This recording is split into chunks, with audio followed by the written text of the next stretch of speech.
Suunto vient de sortir son tout nouveau casque à conduction osseuse, le Wing 2. Et d'après la source qu'on analyse aujourd'hui, attention, il pourrait bien changer la donne.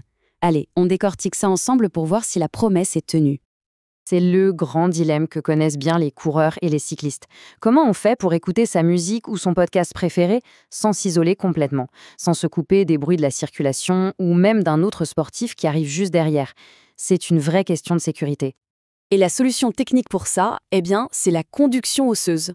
Plutôt que de mettre des écouteurs dans les oreilles, ces casques envoient de petites vibrations à travers les os des joues, directement vers l'oreille interne.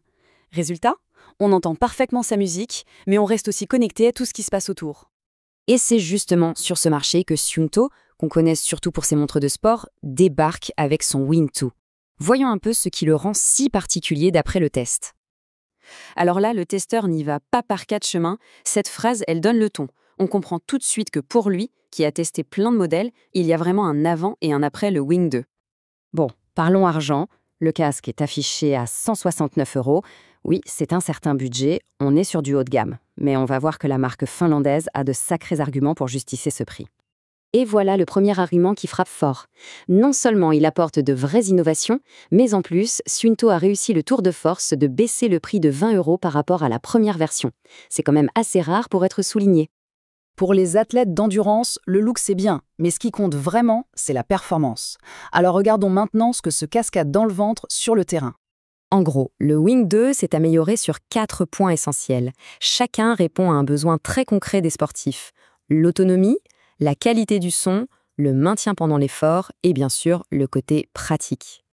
L'autonomie, là, c'est clairement un point fort. 12 heures, c'est déjà énorme. Ça couvre la plupart des sorties longues. Mais avec la petite batterie externe qui est fournie, on passe à 36 heures. C'est juste colossal, de quoi faire un ultra-trail complet. Et si jamais on est à court, 10 petites minutes de charge donnent 3 heures d'écoute. Bref, une tranquillité d'esprit absolue. Et pour le son alors, le testeur a partagé une expérience très parlante. Mettre du rock à fond en pleine montée, quand on est essoufflé et que le cœur tape fort, c'est le test ultime. Et apparemment, le son est resté hyper clair avec de bonnes basses. C'est une vraie amélioration par rapport aux anciens modèles. Ok, on arrive maintenant à la fonctionnalité, celle qui, d'après la source, rend ce Wing 2 absolument unique sur le marché. Ce n'est pas juste une petite amélioration, c'est une vraie innovation. Le truc génial, c'est que Suunto a intégré des lumières LED directement sur le casque.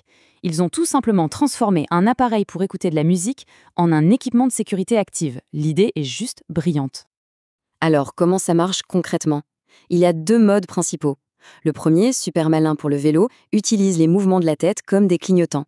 On tourne la tête à gauche, la LED de gauche s'allume. Le deuxième, plutôt pour la course à pied, fait clignoter les lumières au rythme de la foulée. On devient un point lumineux, bien visible et régulier dans la nuit. Ce qu'il faut retenir, c'est que le casque n'est plus juste un accessoire de confort. Il devient un vrai élément de sécurité, aussi important qu'une lampe frontale ou un gilet fluo. Et ça change complètement la perception du produit. Bon, après avoir vu les performances et cette innovation majeure, il est temps de faire le bilan. Quel est le verdict de la source sur ce Suunto Wing 2? Alors mettons tout ça dans la balance. D'un côté, les points forts sont vraiment impressionnants. L'autonomie record, ce système de LED unique, un maintien parfait pendant l'effort. De l'autre, il y a quelques petites limites à connaître. Les LED peuvent être cachés par des cheveux longs ou un bonnet. Et pour avoir accès à absolument toutes les fonctions, il faut aussi avoir une montre Suunto. Du coup, à qui s'adresse ce produit? Eh bien, cette illustration le résume parfaitement. Ce n'est pas forcément le casque pour une utilisation occasionnelle. Il est vraiment taillé pour les athlètes exigeants, ceux qui cherchent des fonctions pointues pour leurs sorties longues ou leurs entraînements de nuit. Au final, la conclusion de la source est claire. Oui, le prix est premium, mais il est justifié. Les innovations, notamment en matière de sécurité, en font un investissement vraiment pertinent pour quiconque prend son sport au sérieux. Et tout ça, ça nous amène à une question plus globale. Suunto a intégré la sécurité dans un accessoire audio. Est-ce que demain, on verra des chaussures, des vêtements ou des sacs à dos faire la même chose avec des technologies actives? Ce Wing 2, c'est peut-être le début d'une tendance de fond beaucoup plus large. Affaire à suivre,